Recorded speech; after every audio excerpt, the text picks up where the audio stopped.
ऐश्वर्य और धन सभी प्राप्त करना चाहते हैं। ऐसा लगता है लोगों को कि बिना धन और बिना ऐश्वर्य के हमारा जीवन बेकार है, और जब धन प्राप्त होता है तो उसे हम किन किन कार्यों में लगाते हैं, इस बात पर विचार किया जाना चाहिए।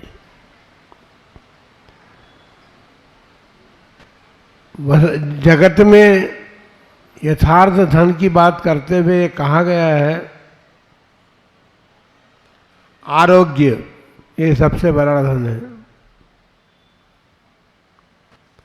यदि हमारा शरीर ठीक नहीं है, आरोग्य नहीं है, तो हम धन प्राप्त करके भी निर्धन हैं,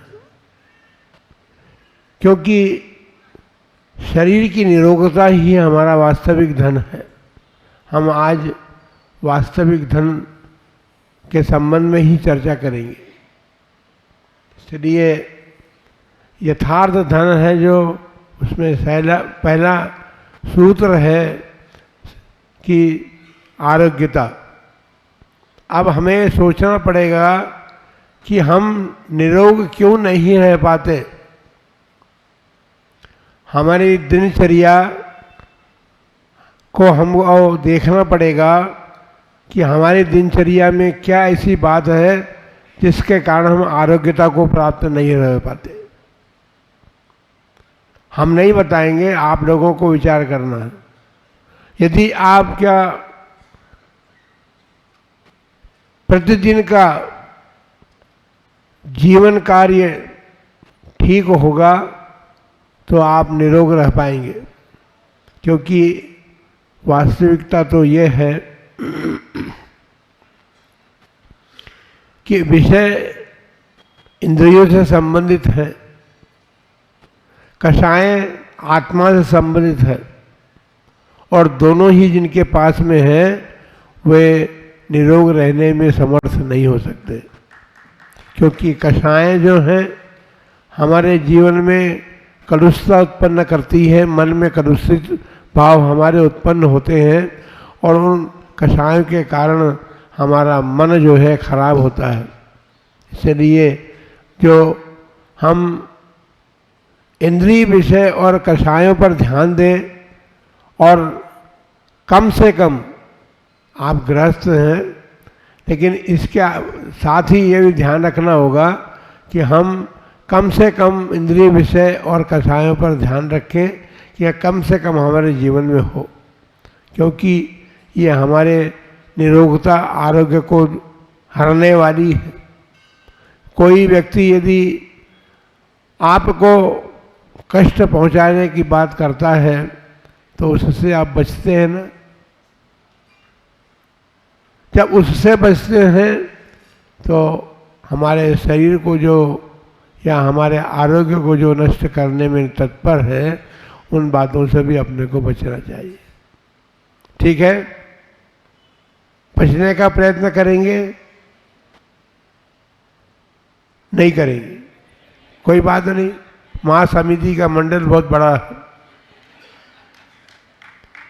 और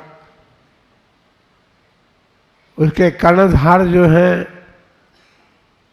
टोंक नगर के जिला प्रमुख हैं, नहीं नगर प्रमुख, जिला प्रमुख हैं। बताओ, टोंक जिला के प्रमुख हैं ये, इनकी जिम्मेदारी तो बहुत बड़ी हो गई। ये टोंक नगर को नहीं संभालना, इनको तो पूरे जिले को संभालना है, और सबके आरोग्य का ध्यान रखना है। यदि आरोग्य का ध्यान रखेंगे तो पहले अपने आरोग्य को संभालना पड़ेगा, उसके बाद ही आप सबके आरोग्य को देख सकते हैं, उसको संभाल सकते हैं। दूसरी बात है विद्वत्ता, ये हमारा वास्तविक धन है। यदि हमारे पास ज्ञान नहीं है, विद्वत्ता नहीं है, तो हमारी निर्धनता को बताने वाली बात है। तीसरी बात है मित्रता तो सभी करना चाहते हैं, सभी व्यक्ति चाहे पुरुष हो चाहे स्त्रियां हो, इस युग में क्या कहें, पूर्व युग में भी जहाँ आपके दादा और दादियाँ रहती थी वो भी मित्रता तो रखते थे। तो मित्रता जो है वो सज्जन पुरुषों के साथ मित्रता की जानी चाहिए, दुर्जनों के साथ मित्रता नहीं की जानी चाहिए। यदि मित्रता में हम दुर्जनों का ध्यान नहीं रखते हुए, सज्जनों से मित्रता न करते हुए यदि दुर्जनों से हमारी मित्रता होती है तो निश्चित बात है कि हमारा आरोग्य भी ठीक नहीं रह सकता और हमारी विद्वत्ता भी नष्ट हो जाएगी। महान कुल में जन्म होना, और सबने जन्म लिया है महान कुल में।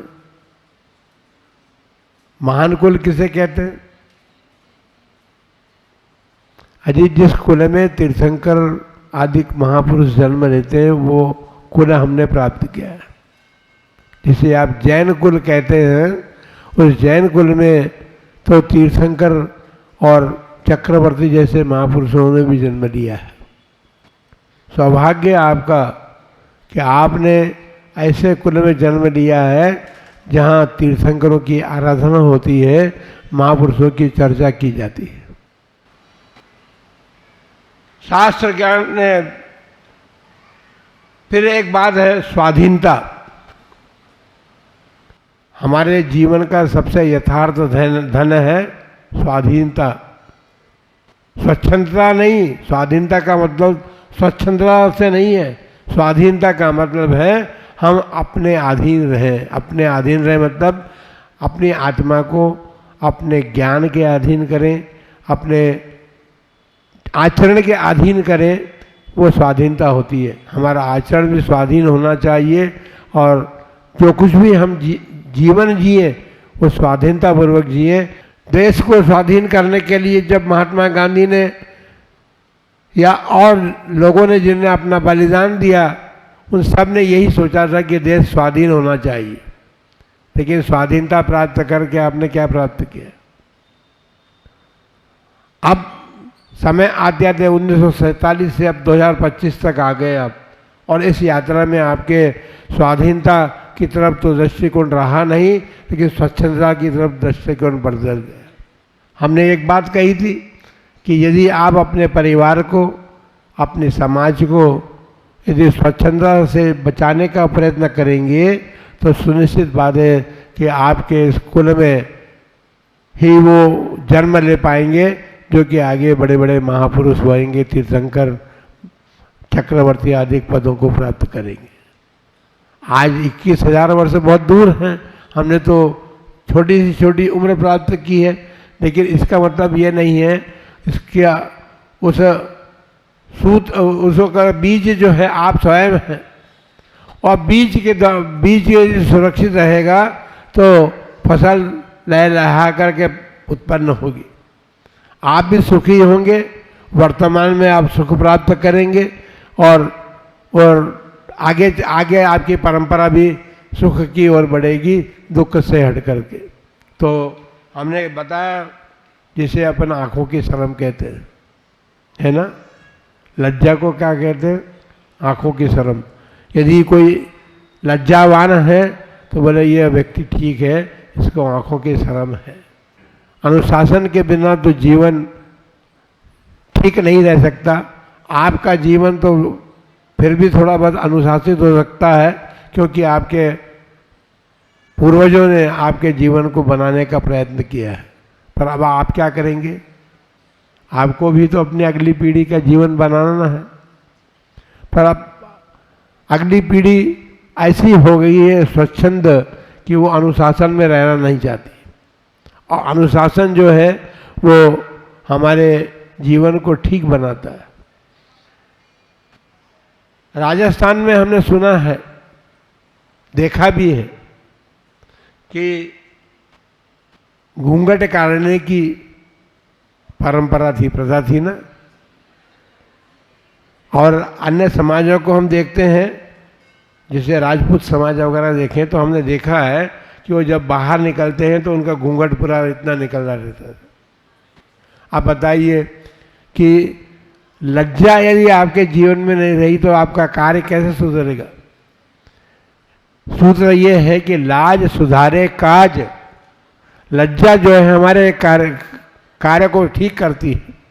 यदि आप बाजार में भी निकले हैं तो आप लज्जावान होकर के अपनी लाज को बचाने के लिए निकलेंगे। आज जो कुछ भी उपद्रव हो रहे हैं महिलाओं के साथ, उसका कारण क्या है? महिलाओं ने लज्जा को छोड़ दिया है। लेकिन ऐसा नहीं है, आप ऐसा उधर मत पटाओ, इधर मत देखो, इनको मत देखो। पुरुषों को भी लज्जा रखनी चाहिए। पुरुषों की लज्जा भी अपने जीवन को ठीक कर सकती है, आपके परिवार को ठीक बना सकती है। आज आप घर में आपने खुली छूट दे रखी है। आपकी बहू जो है, आपकी बेटियां जो हैं, उनको आपने खुली छूट दे रखी है। आप घर में जाते हैं, आपकी बहू आपकी लाज रखती है या नहीं रखती है। देवर जेठ जो होते थे उनकी भी लाज रखी जाती थी। आज तो भाई बहन से भी गया बीता संबंध बनता जा रहा है। बंधुओं, ये लाज जो है ये बड़ी चीज़ है। ये लाज छोटी चीज़ नहीं है। इसीलिए हम कहते हैं कि कम से कम देवशास्त्र गुरु को तो बचाओ और घर में कुछ भी करो, लेकिन देवशास्त्र गुरु के प्रति लाज रखो। कम से कम धर्म की लाज रखना है वो, क्योंकि धर्मात्माओं के लाज रखेंगे हम तो हम अपने धर्म की लाज रखेंगे, ये सुनिश्चित बात है। आज जरा कड़वी बात हमने सोच रखी थी, हम कड़वी बात कह रहे हैं सबके लिए। पुरुषों के लिए भी वो बात है कि आप लोग यदि लाज रखेंगे तो धर्म की रक्षा कर सकेंगे। आज देखिए, हमें पर्यावरण की हमारे विश्व में चर्चा चली थी और पर्यावरण दिवस मनाया जाता है। जून का महीना जब आता है तो पर्यावरण दिवस की चर्चा चलती है। लेकिन पर्यावरण क्या है? पर्यावरण जो है उसके मूल स्रोत तो अभी हमने मान रखे हैं, वृक्ष, पानी और पृथ्वी। और तीनों पर भी हमारा पर्यावरण कार्य नहीं कर रहा है।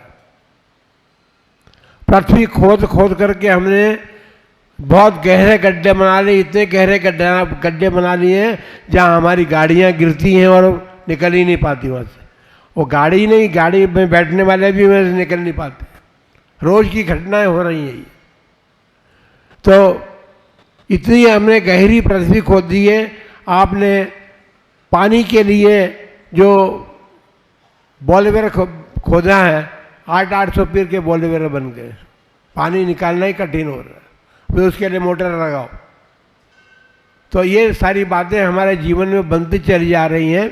हमको ये पृथ्वी को हम खोद तो रहे हैं, पर हमको ये ध्यान रहना चाहिए कि ये सब एकेंद्रीय जीव हैं। ये हमारे जैसी ही आत्मा अपने शरीर के भीतर रखते हैं। जितनी बड़ी हमारी आत्मा है उतनी बड़ी ही आत्मा इनकी भी है। इनका भी हमें जीवन बचाने का प्रयत्न करना चाहिए। जब सड़कें बनने लगी, दो विभाग हुए सड़क के, 4 विभाग हो गए, 6 विभाग हो गए, 8 विभाग की सड़कें बन गई। और इसमें क्या हुआ? इसमें सारी लाज चली गई, वृक्ष सब कट गए और लोग परेशान होने लगे। कोई बात नहीं, जब अकल आती सड़क पर तो, हाईवे पर तो सड़क वृक्ष नहीं मिलते, लेकिन लोगों ने वृक्षारोपण करना शुरू कर दिया। सबको पता लग गया कि ऑक्सीजन की आवश्यकता हमारे जीवन के लिए है और ऑक्सीजन जो है वनस्पति से ही हमें प्राप्त होती है। इसलिए अपने हाईवे और सड़कों को छोड़ करके अपने घरों में तो कम से कम लगाने लगे वृक्ष, और गाँव में लगाने लगे। गाँव में और सब दूर वृक्षारोपण होने लगा, स्कूलों में वृक्षारोपण होने लगा। और एक नारा चला है कि माँ के नाम से एक वृक्ष, है ना? महाराज, आपको सब मालूम कहाँ से हो जाता है ये? भाई थोड़ा थोड़ा तो हम भी सुनते हैं लोगों से। तो ये वृक्षारोपण कहें या कुछ भी कहें, ये हमारे जीवन की रक्षा करने वाले तो हैं और जीवन की रक्षा के साथ साथ ये हमारी लाज की भी रक्षा करने वाले हैं। वृक्षों से लाज कैसे बचेगी? सारी बातें यदि हम आज बता दें तो सब बातें खत्म हो जाएगी, लेकिन पृथ्वी को हम खोदते हैं, वृक्षों को काटते हैं और हम पानी अनावश्यक रूप से भी पानी का व्यय हो रहा है। इसलिए पानी बचाओ, वृक्ष लगने लगे, वृक्षों को बचाओ की बात थी, और पृथ्वी को बचाओ। पृथ्वी जो है, आप अपने घरों को सजा रहे हैं पत्थरों से, वो पत्थर कहाँ से आएंगे? ईंटें बनने के लिए मिट्टी खोदी जा रही है और पत्थरों को लिए खाने खोदी जा रही है, जिससे कि सारे पत्थर निकल करके आपके मकान की शोभा बढ़ा रहे हैं। तो बंधुओं, ये सारा का सारा जो कार्य हो रहा है, इस कार्य से आपके जीवन की रक्षा में बाधाएं आ रही है। आप भले मत समझो, लेकिन आपका जीवन सुरक्षित नहीं है। आपको ये देखना है कि अकरणीय अर्थात अपने जीवन में जो कार्य नहीं करने योग्य है, अकर्तव्यों को कभी अपने जीवन में न करें तो हमारे सब कुछ बचेगा। और यदि हम अकर्तव्यों को करते चले जाएंगे तो कुछ भी शेष रहने वाला नहीं है। आप भी शेष रहेंगे कि नहीं रहेंगे, इसमें भी शंका है।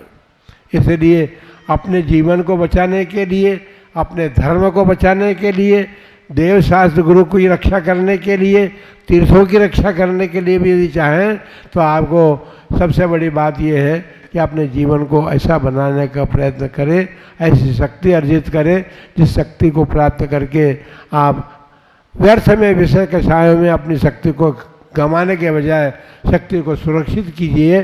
और शक्ति सुरक्षित रहेगी तो आप सब कुछ कार्य कर सकेंगे और अपने जो आत्महित के या समाज हित के या परिवार के हित के जो कार्य हैं उन सबको कर सकेंगे। और उनको करते हुए एक बात आप सबसे बड़ी बात अपनाएंगे कि आपका जीवन अनुशासित होगा। तो आपका अनुशासित जीवन को देख करके आप अपने नई पीढ़ी को भी सुरक्षित कर सकेंगे, उसको भी अनुशासन सिखा सकेंगे। आप सबके लिए मंगल भावना है कि आप लाज सुधारे काज, इस सूत्र को अपने भीतर याद रखें और अपने भीतर याद रखते और अपने जीवन को ठीक बनाने का प्रयत्न करें। और जीवन ठीक होगा तो आप वो कार्य भी कर पाएंगे जिससे आप धर्म धारण करके और अपने जीवन को परमात्मा पद की ओर भी ले जाएंगे। इन्हीं मंगल भावनाओं के साथ जब आदिनाथ भगवान की